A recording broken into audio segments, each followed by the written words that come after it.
जय श्री राधे कृष्ण। स्वागत है आप सभी का भक्तों आपके अपने चैनल ऑफिशियल भक्ति भावना में। आज हम सुनेंगे पुरुषोत्तम महाकथा के 8वें अध्याय की एक ऐसी अद्भुत कथा जिसे सुनकर आपके मन में भगवान विष्णु के प्रति श्रद्धा और भी बढ़ जाएगी। ये कहानी है एक गरीब लकड़हारे की जिसके पास धन नहीं था, सुख नहीं था, लेकिन उसके पास था भगवान पर अटूट विश्वास। तो आइए शुरू करते हैं आज की भावपूर्ण कथा प्रारंभ करते हैं। बहुत समय पहले की बात है। घने जंगलों और पहाड़ों के बीच एक छोटा सा गांव बसा हुआ था। उस गांव में माधव नाम का एक गरीब लकड़हारा अपनी पत्नी गौरी और छोटे बेटे कान्हा के साथ रहता था। माधव रोज जंगल से लकड़ियां काटकर बाजार में बेचता और उसी से घर का खर्चा चलाता। लेकिन कई दिनों से उसकी हालत बहुत खराब थी। बारिश के कारण जंगल की लकड़ियां भीग जाती और बाजार में कोई उन्हें नहीं खरीदता था। एक रात घर में खाने के लिए केवल आधी रोटी बची थी। छोटा कान्हा भूख से रोते हुए बोला, कान्हा, पिताजी मुझे बहुत भूख लगी है। माधव का हृदय टूट गया। उसने अपनी आधी रोटी भी बेटे को दे दी। पत्नी गौरी की आंखों में आंसू थे। गौरी ने कहा, कब तक ऐसे चलेगा माधव? भगवान हमारी सुनते क्यों नहीं हैं? माधव शांत स्वर में बोला, भगवान देर जरूर करते हैं गौरी, पर भक्त को कभी नहीं छोड़ते। रहस्यमय साधु का आगमन होता है। अगले दिन माधव जंगल की ओर जा रहा था। रास्ते में उसे एक वृद्ध साधु दिखाई दिए।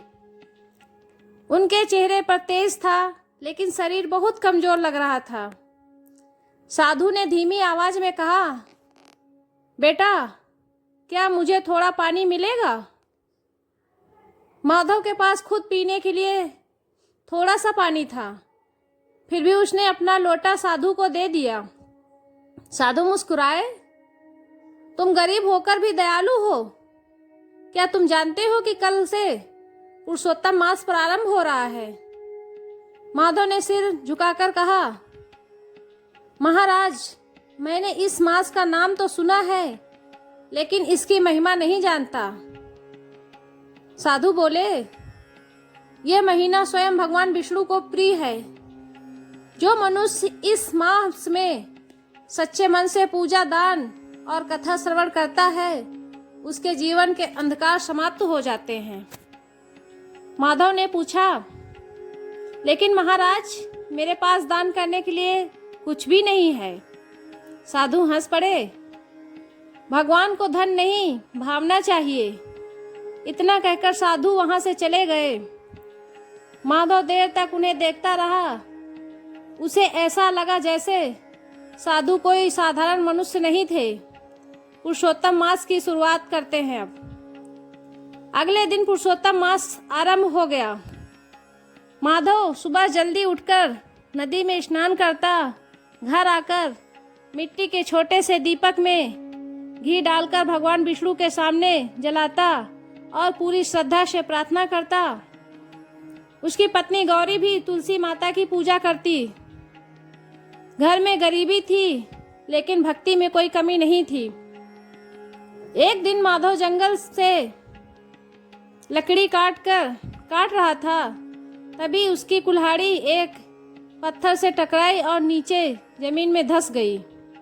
माधव डर गया। धीरे धीरे मिट्टी हटाने पर उसे एक पुराना संदूक दिखाई दिया।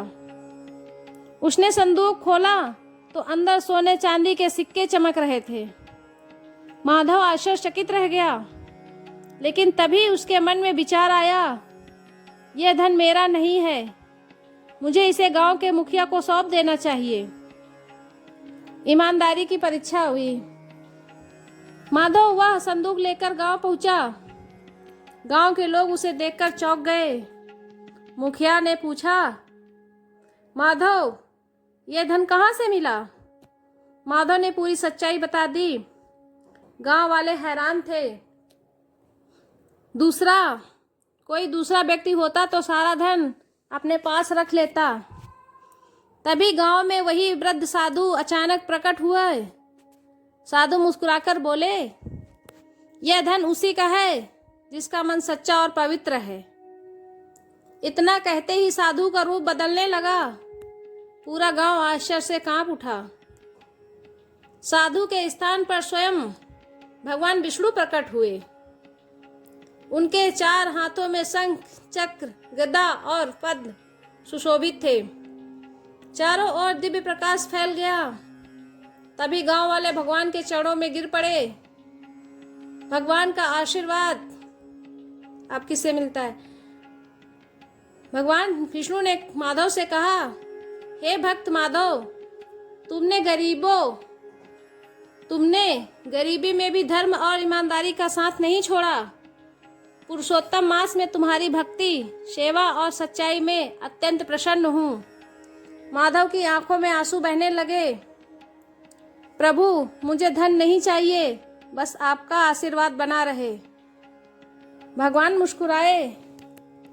भगवान विष्णु कहने लगे, जहाँ सच्ची भक्ति होती है वहाँ सुख और समृद्धि स्वयं चली आती है। भगवान ने माधव को आशीर्वाद दिया और अंतर्ध्यान हो गए। उसी दिन के बाद माधव का जीवन पूरी तरह बदल गया। उसने धन का उपयोग गरीबों की सहायता, मंदिर निर्माण और भूखों को भोजन कराने में किया। धीरे धीरे उसका गांव भी समृद्ध हो गया। इस कथा से हमें क्या शिक्षा मिलती है? भक्तों, यह कथा हमें सिखाती है कि पुरुषोत्तम मास में केवल व्रत का महीना नहीं, बल्कि आत्मा को शुद्ध करने का अवसर है। भगवान को दिखावा नहीं, सच्चा मन पसंद है। ईमानदारी और दया करने वाला व्यक्ति कभी भगवान की कृपा से दूर नहीं रहता। यदि आपके जीवन में भी कठिनाइयां हैं तो निराश मत होइए। भगवान पर विश्वास रखिए, सच्चे मन से भक्ति कीजिए। समय आने पर भगवान आपके जीवन में भी चमत्कार अवश्य करेंगे। अब कथा का समापन करते हैं।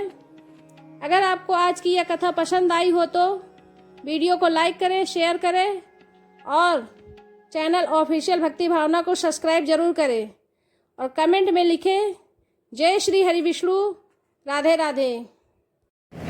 और ऑफिशियल भक्ति भावना को सब्सक्राइब करें और चैनल को फुल सपोर्ट कीजिए आप लोग।